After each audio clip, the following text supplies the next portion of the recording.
जी नाज़रीन, लाड़कानी में अव्हां खे ख़बर ॾेई रहिया आहियूं। रतेदरो शहरवासी नादर शाह मोहल्ले में बिजली ठाहिण दौरान नौजवान फौत थी वियो आहे। रिपोर्ट करे आहे अब्दुल गफ़ार बंसी।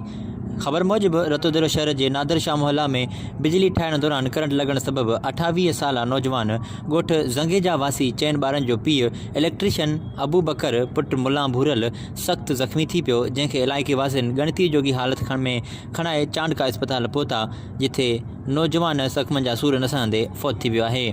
इन मौके ते फौती नौजवान के वारसनि ॿुधायो त अबू बकर रतोदरो शहर के नादर शाह मोहल्ला में ॾाकण ते चढ़ी बिजली ठाहे रहियो हो त ओचितो करंट लगण सबब ॾाकण तां हेठि किरी पियो, जंहिं सबब सख्त ज़ख़्मी थी पियो, जंहिंखे गणती जोगी हालत में चांडका अस्पताल के हादसनि वारे शोबे में दाख़िल करायो, जिथे हू ज़ख़्मनि जा सूर नसंदे फौत थी वियो आहे। होॾां ज़रूरी कार्रवाईनि बाद फौती नौजवान जो मढ़ वारसनि हवाले कयो वियो आहे। रिपोर्ट कयो आहे लाड़काने खां अब्दुल गफ़ार मंगसी। वधीक तफ़सीली ख़बरुनि लाइ ॾिसंदा रहो जुस्तजू न्यूज़ ऐं असांजे फेसबुक पेज जुस्तजू न्यूज़ खे लाइक करणु न विसारींदा।